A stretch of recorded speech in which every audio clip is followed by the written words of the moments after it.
Romains 8, versets 5 à 6. Laissons la chair à côté.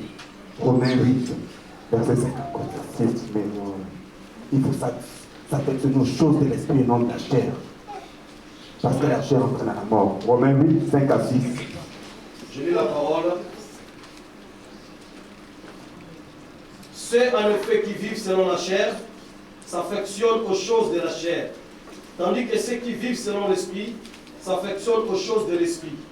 L'affection de la chair, c'est la mort, tandis que l'affection de l'esprit, c'est la vie et la paix. Car l'affection de la chair est inimitié contre Dieu, parce qu'elle ne se soumet pas à la loi de Dieu et qu'elle ne le peut même pas. Amen. Amen. C'est ce qu'on est en train de vous dire.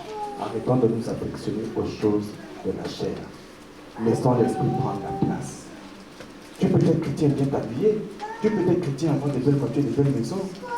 Le roi David était riche. Le roi Salomon était riche. Mais il s'adonnait au Seigneur. Il laissait une grande place au Seigneur.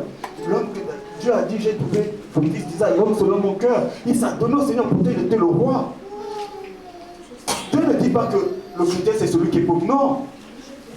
Mais Dieu dit, le chrétien, c'est celui qui marche selon la parole de mon Fils. Dieu dit, le chrétien, c'est celui qui respecte mes commandements. Dieu dit, le chrétien, c'est celui qui me laisse la place dans le cœur. Dieu dit, le chrétien, c'est celui qui amour. Le chrétien, c'est pas celui qui vient tout le temps dans la maison de Dieu avec la belle voix, chanter, chanter, chanter. Non. Tu peux chanter, peut-être que hier tu as insulté ta mère, fatigué, maintenant tu viens là, tu chantes. Non, c'est pas ça le chrétien. Le chrétien, c'est être chrétien, c'est venir pour vivre. C'est essayer de tendre vers la perfection. C'est-à-dire quand on était jeune, on avait des posters dans nos chambres. Ah, moi j'aimerais être comme tel chanteur, et lui qui donne the block. Oh, moi j'aimerais être comme Emily Vanilli. Oh, moi j'aimerais être comme Samantha Fox. C'est-à-dire on avait des modèles. Maintenant que tu as Christ, ton modèle c'est Jésus-Christ. C'est-à-dire le poster qui est dans ta chambre, le poster spirituel c'est Jésus-Christ. Le Seigneur Jésus était comme ça. Ah, beaucoup de personnes l'ont maltraité, mais lui il a toujours derrière nous. Même sur la croix, il a dit Père, pardonne-leur quand ils ne savent pas ce qu'ils font. Ah, il donnait toujours 5000 personnes sont peut-être venues l'écouter. Peut-être il y a peut-être 50 personnes qui sont venues l'écouter, mais les 4550 autres sont venus peut-être pour manger seulement. C'est ça le Seigneur. Mais il ne faisait pas attention à tout cela. Lui, il communiquait l'amour, il communiquait la parole. Parce qu'il est venu guérir les opprimés, les malades. Il n'est pas venu pour ceux qui étaient déjà guéris, non. Quand il rentre chez Zachée, il dit la paix est entrée dans ta maison. Et Zachée, quand il a entendu cela, il dit celui à qui j'ai fait du tort, je lui donne le voleur, je lui donne le poitrine, je lui donne ce qu'il veut, je rends tout ce que j'ai fait. C'est comme ça que nous devons être. On est tous pécheurs, on a tous fait des mauvaises choses, mais le Seigneur nous donne la grâce de nous racheter. C'est pas quand on aura les yeux fermés pour toujours que l'on va pouvoir se racheter, non. C'est au moment que l'on a le souffle de Dieu qu'on peut se racheter. Parce qu'aucun d'entre nous ici peut dire j'ai jamais fait de mal, ou je ne continue pas à faire de mal. Alléluia. Amen. Nous allons voir, mes bien-aimés, ceux qui ont eu une relation personnelle avec Dieu, ceux qui ont parlé avec Dieu, ceux qui ont fait la volonté du Seigneur. Le premier de tous, c'est Abraham. Celui qu'on appelle le père de la foi. Il ne s'est pas posé des questions, non. Dieu lui a dit, quitte l'endroit, tu ne te trouves pas, déplace-toi. Il s'est déplacé. Dieu lui a dit, donne-moi ton fils. Il a pris son fils, il l'a amené. Il n'a pas résisté, non. Parce qu'il savait que celui qui me donne mon fils maintenant, c'est le Dieu des dieux. Moi, je ne suis rien devant lui. Il aurait pu prendre quelqu'un d'autre. Je ne suis pas le plus grand de tous les hommes qui existent, mais il m'a choisi moi. Et comme il m'a choisi moi, je veux faire sa volonté. Comme il m'a choisi moi, je veux marcher avec lui. Comme il m'a choisi moi, je l'efface et je laisse la place au Seigneur. Alléluia. Amen. Abraham est comme ça. Abraham a pris son fils. Si je dis tout de suite à mon épouse, écoute chérie, prenons notre enfant, allons le donner au Seigneur, peut-être dans je ne sais pas, allons le consacrer au Seigneur dans un couvent, bien je sais. Elle va dire non, pas mon fils, quelqu'un d'autre. C'est comme ça que nous sommes. Abraham ne s'est pas posé de questions. Il a dit c'est lui qui m'a donné, c'est lui qui me dit de donner encore. Mais nous, quand Dieu parle, que ce soit à travers nos enfants, que ce soit à travers nous, on se pose est-ce que Dieu a vraiment dit ça? Pourquoi est-ce que Dieu n'est pas venu me dire à moi-même? Pourquoi c'est toujours la même personne? Non. Si tu veux la preuve, tu dis Seigneur, on m'a dit ça, on m'a dit pas ça. Mais Seigneur, montre-moi un signe. Montre-moi un signe. Si tu tombes au Seigneur, tu dis Seigneur, montre-moi un signe. Parce que le Seigneur ne peut pas te dire faire quelque chose et ne pas confirmer sa parole. Non. Sa parole ne lui retourne jamais sans avoir accompli ce pourquoi elle est sortie. Si je me lève aujourd'hui, je te dis, maman Nadège, le Seigneur a dit, le mois prochain, c'est toi qui achètes une échelle rouge. Mais si elle croit, elle va dire Seigneur, montre-moi un signe. Avant qu'elle le fasse, le Seigneur montrera un signe.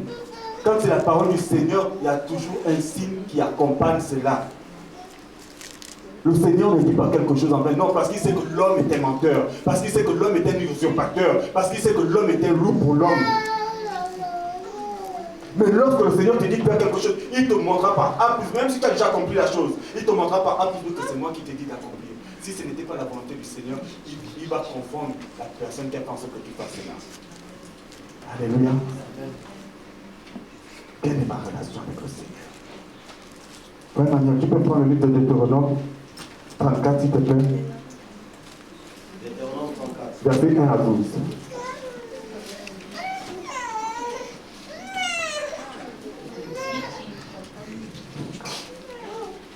Moïse, 1 à 12, Deutéronome. Là, il s'agit de Moïse. Je lis la parole au nom de Jésus. Moïse monta de plaine de Moab sur le mont de Nebo, au sommet de Pisgah, vis-à-vis de Jéricho. Et l'Éternel lui fit voir tous les pays, Galade jusqu'à Dan, tout l'Éphraïm, le pays d'Éphraïm et de Manassé, tout le pays de Juda jusqu'à la mer occidentale.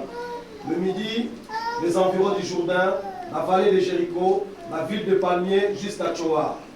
L'Éternel lui dit, c'est là le pays que j'ai juré de donner à Abraham, à Isaac et à Jacob, en disant, je le donnerai à ta postérité. Je te le fais voir de tes yeux, mais tu n'y entreras point. Moïse, serviteur de l'Éternel, mourut là dans le pays de Moab, selon l'ordre de l'Éternel. Et l'Éternel l'enterra dans la vallée au pays de Moab, vis-à-vis de Beth-Pior. Personne n'a connu son sépulcre jusqu'à ce jour. Moïse était âgé de 120 ans. Lorsqu'il mourut, sa vie n'était point affaiblie et sa vigueur n'était point passée. Les enfants d'Israël pleurèrent Moïse pendant 30 jours dans le plain de Moab, et ces jours de pleurs et de deuil sur Moïse arrivèrent à leur terme. Josué, fils de Nun, était rempli de l'esprit de sagesse, car Moïse avait posé ses mains sur lui. Les enfants d'Israël lui obéirent et se conformèrent aux ordres que l'Éternel avait donnés à Moïse. Il n'a plus paru en Israël de prophète semblable à Moïse que l'Éternel connaissait face à face. Nul ne peut lui être comparé pour tous les signes et le miracle que Dieu l'envoya faire au pays d'Égypte contre Pharaon, contre ses serviteurs et contre tout son pays. Et pour tous les prodiges de l'Éternel, et pour tous les prodiges de terreur que Moïse accomplit en main forte sous les yeux de tout Israël. Amen. Amen. Il s'agit de Moïse. L'homme qui parlait avec Dieu. L'homme que Dieu invite à chaque jour à la montagne, viens faire ceci, viens faire cela. L'homme qui était toujours à côté de Dieu. Et Dieu dit, non, il est dit dans cette écriture, il n'y a plus jamais eu de prophète semblable à Moïse. Homme qui parle face à face avec le Seigneur. Mais quand on dit, tu es rempli de l'Esprit du Seigneur. Toi, Jésus a dit, je m'en vais vers mon Père, je ne vous laisse pas seul, je vous enverrai le consolateur. Mais lorsque l'Esprit de Dieu est avec toi, qu'est-ce que toi tu fais? Tu l'attristes. Tu l'attristes par tes mensonges, tu l'attristes par ta manière d'être, tu l'attristes par ta manière de te vêtir, tu l'attristes par ta rébellion. Mais Moïse peut parler avec Dieu. Moïse était fils de Pharaon. Car il a été élevé par la fille de Pharaon. Moïse avait tout ce qu'il voulait. Mais il a quitté tout cela. Il est allé dans le désert. Après Dieu l'a pris. Et il parlait avec Dieu. Il s'est adonné à Dieu. Il a dit, je ne sais pas parler. Dieu a dit, ce n'est pas un problème. Va. Va. Aaron, ton frère parlera. Toi, tu seras leur Dieu. Mais si demain tu dis, je suis m'envoyé. Il parlait, il avait une certaine intimité avec le Seigneur. Il avait une certaine intimité. Mais nous ne l'avons plus. Nous ne nous adonnons même plus au Seigneur. Nous n'accordons même plus du temps au Seigneur. Nous ne marchons même plus comme le Seigneur veut. Mais nous sommes tout le temps là, Seigneur. Je veux la maison, Seigneur, je veux le travail. Seigneur, je veux que mon mari vienne. Seigneur, mon mari n'a pas les papiers. Seigneur, ma femme n'a pas les papiers. Seigneur, je veux les enfants. C'est ce que nous savons faire, nous ne savons faire qu'une seule chose, demander. Du 1er au 31, on ne sait que faire ça. Demander. Demander. Il n'y a pas un jour où on a dit, hey, Seigneur, tu m'as trop donné quand même. Si moi je vais te donner un peu. Non. Tout le temps, Seigneur, je veux. Seigneur, je veux. Seigneur, tu as dit que tout pays que pleura la place de ton pied, tu me donnes en héritage. Regarde, je suis ici, là, je n'ai pas les papiers. Seigneur, regarde, je n'ai pas de travail, je n'ai pas de maison et tout. C'est comme ça que nous sommes. Mais une fois que le Seigneur t'a donné ça, c'est fini. L'église, c'est fini. Tout ça, c'est fini. C'est pas Dieu qui m'a donné, c'est moi-même, je me suis levé, je suis allé chercher. Mais non. Non. C'est-à-dire quand le Seigneur répond parfois à nos prières, c'est pour nous comprendre.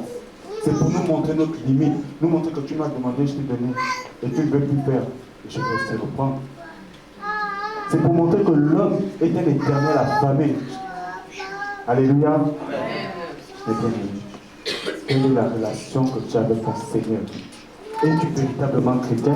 Ou bien est-ce que nous avons revêtu des habits qui ne sont pas de nous? Ou bien nous avons revêtu des habits qui sont plus grands que nous? Examinons-nous véritablement. Examinons-nous. Je viens tous les dimanches, pourquoi faire? Je fais partie de la source de vie, pourquoi faire? Je chante à la gloire du Seigneur, pourquoi faire? Même parfois quand on dit chanter là, on ne chante même pas. Parce que nous, comme les chanteurs sont en train de chanter, il faut que j'ouvre ma bouche parce que je connais le cantique. Mais chanter, c'est quoi? C'est d'abord vivre ce que tu es en train de chanter. Chanter, c'est pas seulement, oh, il est vivant. Je dis non. Quand tu dis il est vivant, il faut avoir la reconnaissance, le fort intérieur qui te dit, oui, ce Jésus, il est vivant. Il a été crucifié, il a vaincu la mort. Être chrétien, c'est pas venir ici tous les jours là, monter à la chair, apporter la parole. Non. C'est vivre ce qu'on est en train de dire. Être chrétien, c'est annoncer l'évangile du Seigneur Jésus-Christ. Être chrétien, ce n'est pas vendre du Seigneur Jésus comme l'a fait Pierre. Pierre qui l'a régné, il a dit, tu me régnes. Il a dit, non, je ne vais jamais. Si, mais lorsque la servante a dit, oh, toi aussi tu es dit, il a dit, non, je n'étais pas. La servante de son Dieu dit, cet homme aussi, non, je n'étais pas. C'est ce que nous faisons. Quand nous sommes avec nos frères, on appelle pas en Christ, on parle de Jésus. Quand on est dans les milieux où les gens ne veulent pas trop parler, on ne parle même plus de Jésus, non. Même s'il y a un, oh Jésus, oh non, il n'existe même pas, je ne sais pas pourquoi les chrétiens, on ne défend même pas Jésus, rien du tout, on se tait seulement. Et ton silence veut tout dire. Ton silence veut tout dire. Nous devons faire attention, mes bien. Il est compatissant, il est miséricordieux, il est amour. Mais c'est un Dieu jaloux aussi. C'est un Dieu, quand il punit, c'est punir. Quand il a dit à tous ces hommes qui traversaient le désert qu'aucun d'entre vous n'entrera dans ce pays. Vous avez vu, il a amené Moïse, il a fait monter Moïse, il a montré à Moïse. Voilà le pays dont vous aurez dû hériter. Mais comme vous avez été rebelle, tu le verras de tes yeux, mais tu n'entreras pas. C'est comme si on te mettait à la gare de Sens et on te dit, tu vois, voilà toute Lyon, je te donne. Tu vois Joanie, tu vois ceci, tu vois ceci, c'est ce qu'il a montré à Moïse. Mais tu vas penser que tu vas seulement voir. Parce que tu avais été rebelle. Et Dieu s'est béni. De la même manière qu'il ouvre la terre pour engloutir tous ceux qui étaient rebelles, de la même manière qu'il a ouvert la mer pour que les armées de Pharaon soient, c'est la même manière que Dieu peut nous dire. Ne disons pas que Dieu ne se dit pas. Il continue de se dire. Et Dieu sait quand il punit. Quand il t'a laissé longtemps de la grâce était pas, la grâce était pas, et que tu n'as pas voulu, Dieu sait quand il va te châtier. Il sait. C'est pas à moi de donner la punition, c'est pas à moi de vous dire la punition. Non, c'est toujours, mais pourquoi cela m'arrive à moi? Mais non, si tu veux savoir pourquoi cela t'arrive, reviens en arrière, revois, et tu verras que c'est une punition du Seigneur. Et que le Seigneur t'appelle à marcher droit. Parce qu'il ne nous a pas forcé à le suivre, il ne nous a pas forcé à marcher avec lui. Il dit, je te laisse choisir le chemin de la vie, le chemin de la mort. À toi de choisir. Mais il nous donne le conseil de prendre le chemin de la vie. C'est le conseil qu'il nous donne. Je te conseille de choisir celui de la vie. Mais nous, le choix que nous faisons la plupart du temps, c'est celui de la facilité, c'est-à-dire là où je peux aller voler, là où je peux aller en boîte, là où je peux mentir, là où je peux me battre. C'est le chemin que nous choisissons la plupart du temps. Mais Dieu est un Dieu amour. Il est véritablement amour, mes bien-aimés. Nous avons la grâce de pouvoir avoir des gens qui nous apportent la parole. Nous avons la grâce. Beaucoup d'entre nous sont allés dans des maisons de deuil. Pendant que tu voyais ton père ou ton ami allonger la mort, qui ne pouvait plus respirer, à qui tu ne pouvais même plus raconter l'histoire que tu voulais raconter aujourd'hui, le Seigneur te dit, regarde, peut-être tes disciples, ce sera toi.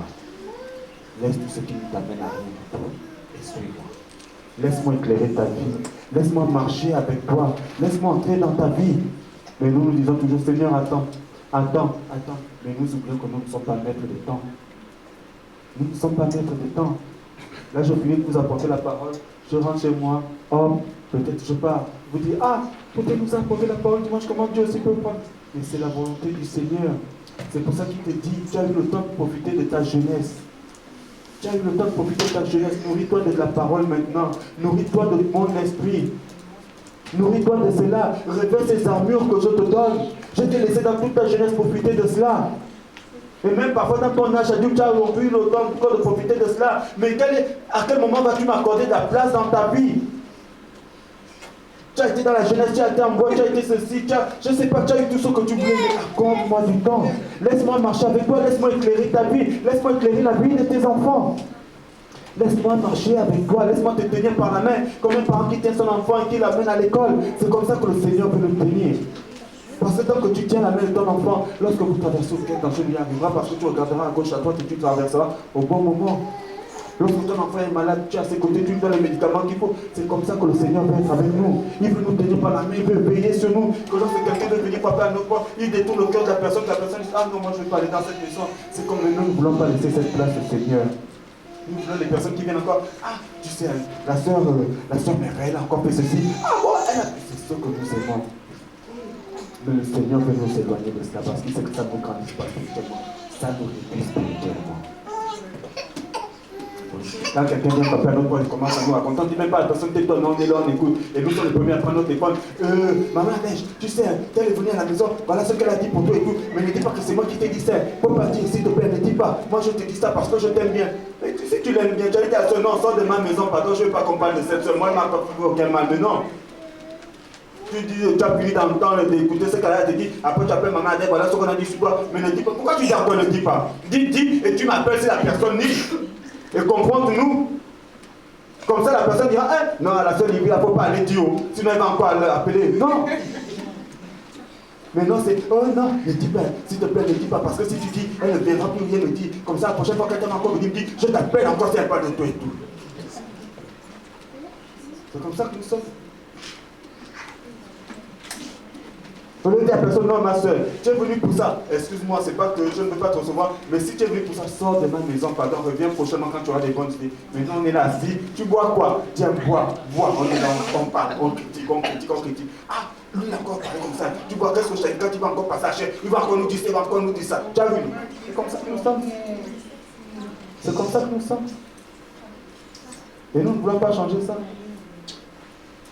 On se plaît là-dedans, on est assis, oui. Et tu fais n'importe quoi, ma soeur, mon frère. Essayons de changer. Qu'est-ce qu'être chrétien? Être chrétien, c'est s'adhérer au Seigneur Jésus. Être chrétien, c'est avoir le baptême. Être chrétien, c'est changer sa manière de vivre. La vie de débauché que tu menais, tu ne la mènes plus. Parce qu'il est dit dans les Saintes Écritures, il n'est pas bon, si je m'abuse, que l'homme soit seul, je lui donnerai une aide semblable. Arrête de parcourir les copines, les copains. Non, le Seigneur te donnera au moment opportun. Il est dit dans la parole que l'homme mangera à la sueur de son front. Arrête de clémenter, plie tes genoux et demande au Seigneur, il te donnera. Parce que le Seigneur dit, mes paroles ne me retournent jamais sans avoir accompli ce pourquoi elle est sortie. C'est le Seigneur qui dit que l'homme vivra à la sueur de son front. La sueur de son front, c'est travailler, tu penses que le Seigneur va te laisser au chômage. Si tu es au chômage, c'est que tu veux rester au chômage. Ne dis pas j'ai cherché, parce qu'on t'a proposé quelque chose, tu as refusé. On te propose là-bas, tu as refusé. Il n'y a pas de saut boulot, il n'y a que de sauts gens. C'est pas parce que tu peux le ménager quelqu'un que tu es réduit. Non. Tu es aussi important que cette personne qui a besoin de toi. C'est comme la parabole de l'esclave et du maître. Le maître a besoin de l'esclave et l'esclave a besoin du maître. Si l'esclave s'en va, le maître va encore faire quoi là qui ne sait pas faire la chose? Il n'y a pas de saut métier, il n'y a que de sauts gens. Nous devons faire attention, mes bien-aimés. Nous devons changer notre manière de percevoir les choses, notre manière de réfléchir. Parce que toi, réfléchir aussi parfois, c'est pas bon. Moi qui vous parle, moi, c'est quelqu'un qui réfléchit beaucoup. Quand tu dis quelque chose, j'analyse d'abord, après, hop, je renvoie et tout.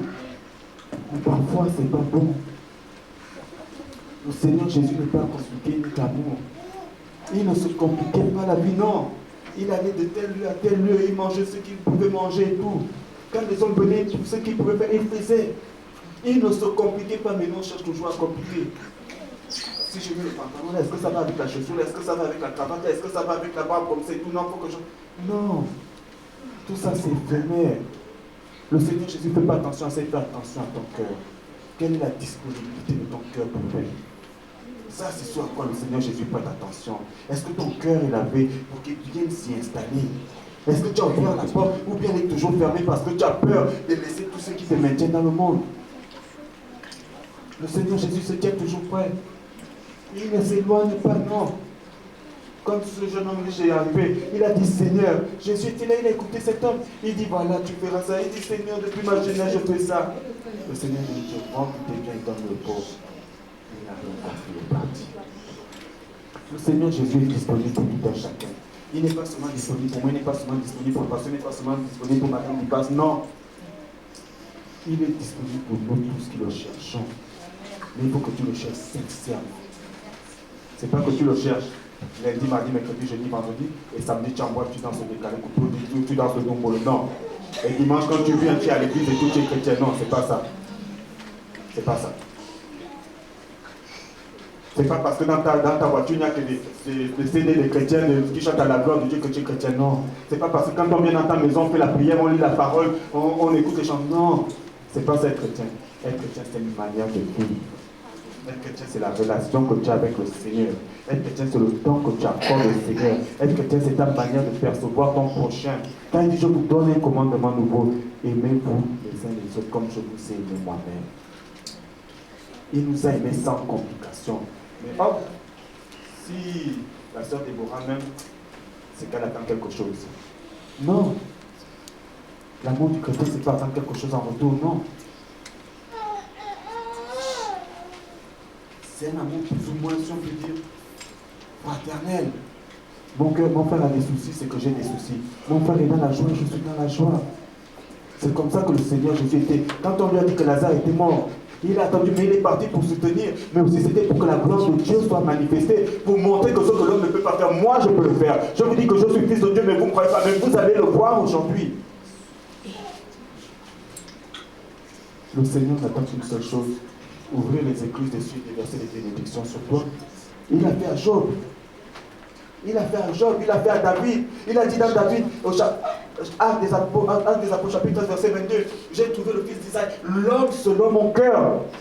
L'homme selon mon cœur, il a trouvé en David. Pourquoi? Parce que David, lorsque David péchait, il savait se repentir. Parce que David laissait toujours une grande place au Seigneur. Il suffit de lire les psaumes. Parce que David accordait de l'importance au règne de Dieu. Parce que David savait que sans Dieu, il n'était rien du tout. C'est pas David qui s'est fait lui-même, mais non. Mais c'est à travers la conception qu'il avait de Dieu que Dieu l'a élevé aux yeux des hommes. C'est l'importance qu'il accordait à l'œuvre du Seigneur. C'est l'amour qu'il avait pour Dieu. C'est cet amour qui a fait en sorte que Dieu trouve en David l'homme qui cherchait parmi les hommes. Mais on dit qu'il n'y a pas eu de prophète semblable à Moïse.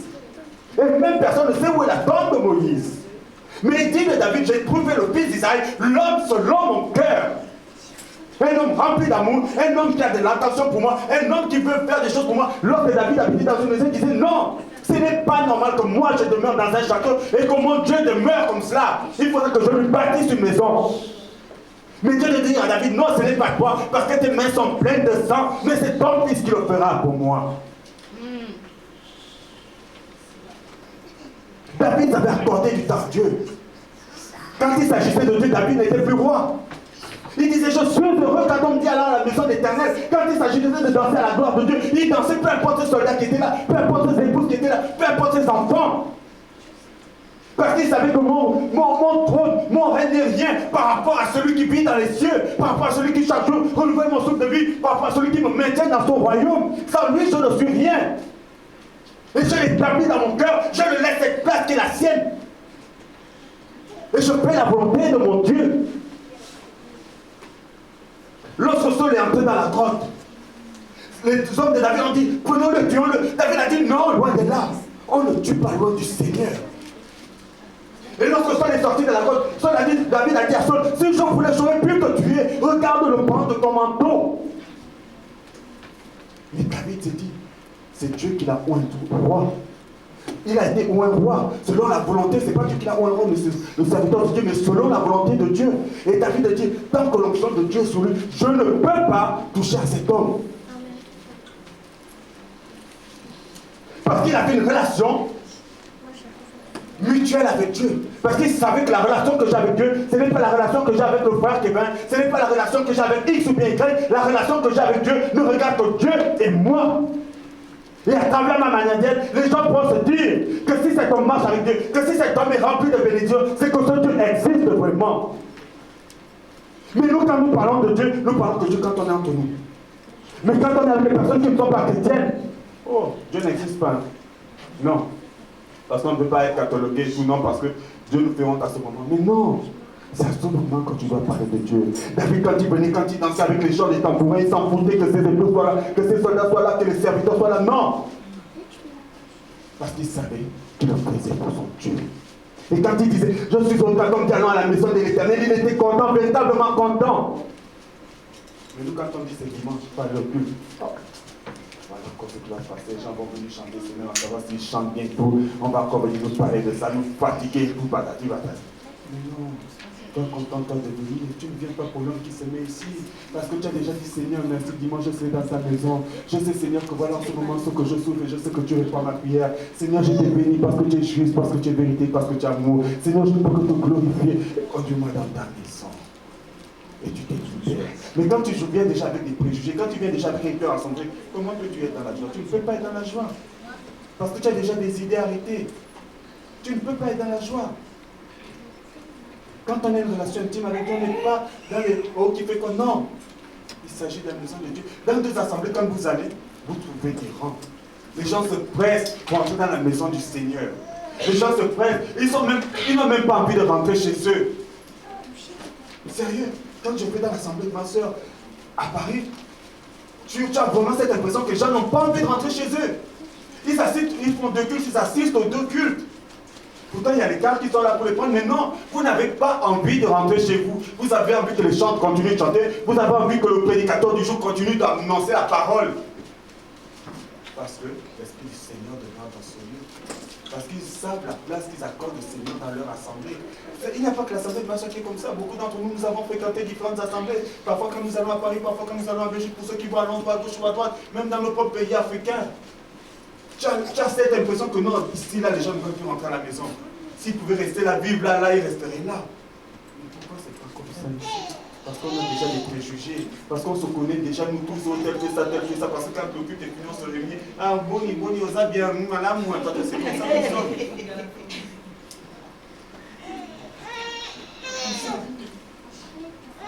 on ne prend pas la peine. Ah, pasteur, comment allez-vous? Non. Madame dit pas non. C'est toujours nous-mêmes.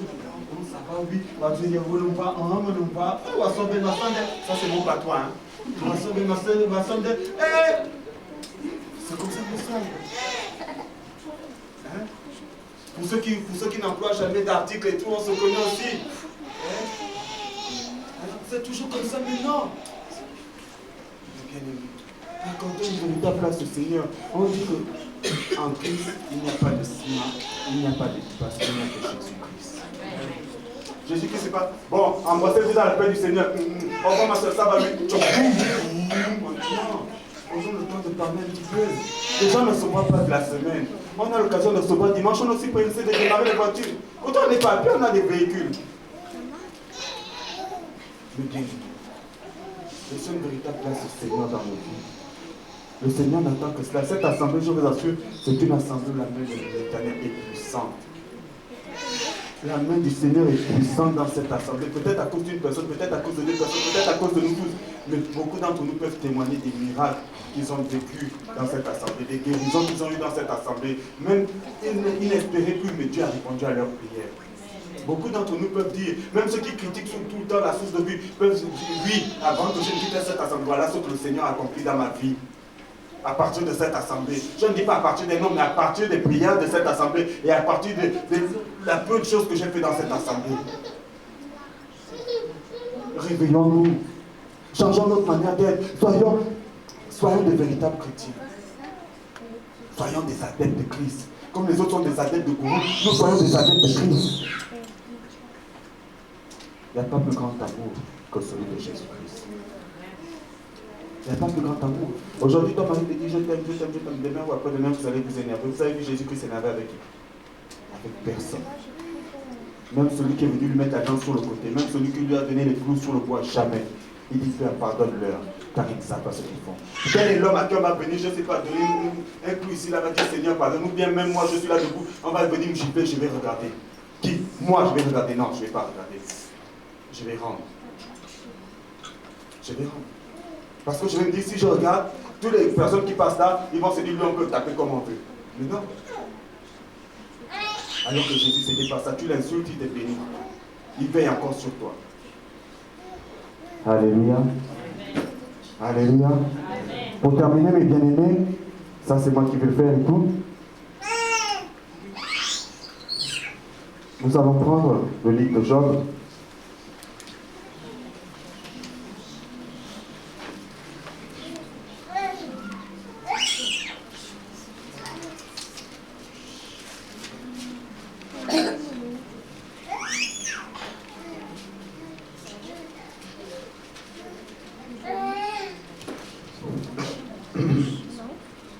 Job au chapitre 28. Nous allons lire tout le chapitre 28 et vous allez comprendre. Job chapitre 28. Nous allons lire. Je lis la parole en puissance de Jésus-Christ. Il y a pour l'argent une mine d'où on le fait sortir, et pour l'or un lieu d'où on l'extrait pour l'affiner. Le fer se tire de la poussière et la pierre se fond pour produire les reins. L'homme fait cesser les ténèbres. Job chapitre 28. L'homme fait cesser les ténèbres, c'est dans l'Ancien Testament. Il explore jusque dans les endroits les plus profonds, les pierres cachées dans l'obscurité et dans l'ombre de la mort. Il creuse un puits loin des lieux habités. Ses pieds ne lui sont plus en aide et il est suspendu, balancé loin des humains. La terre d'où sort le pain est bouleversée dans ses entrailles comme par le feu. Ces pierres contiennent du saphir et l'on y trouve de la poudre d'or. L'oiseau de proie n'en connaît pas le sentier. L'œil du vautour ne l'a point perçu. Les plus fiers animaux ne l'ont point foulé. Le lion n'y a jamais passé.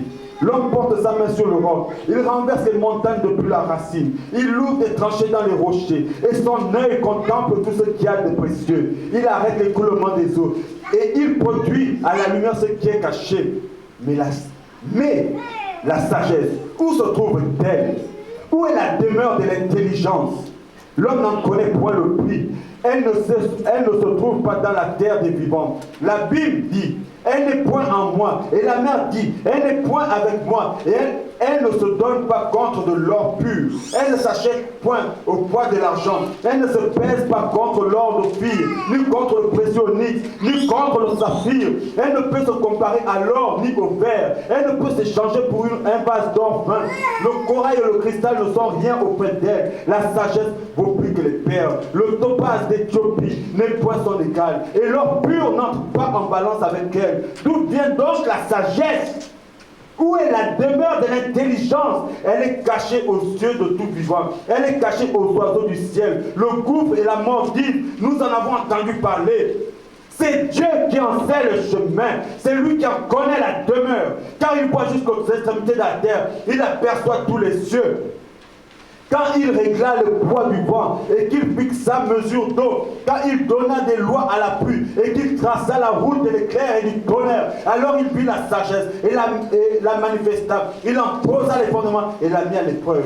Puis il dit à l'homme, voici, la crainte du Seigneur, c'est la sagesse. S'éloigner du mal, c'est l'intelligence. Amen.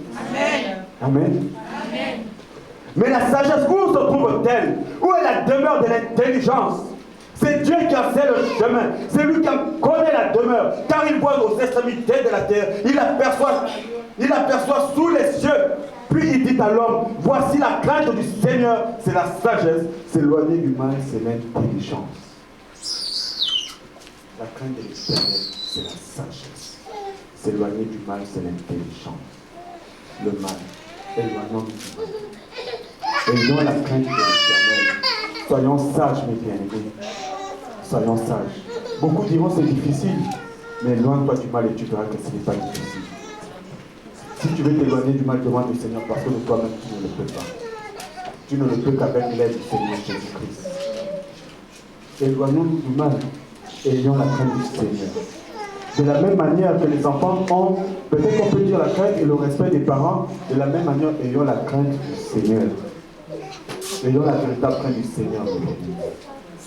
Alléluia. Amen. Alléluia. Amen. Que le Seigneur vous bénisse, mes bien-aimés. Et que la paix et l'amour du Seigneur soit toujours avec vous.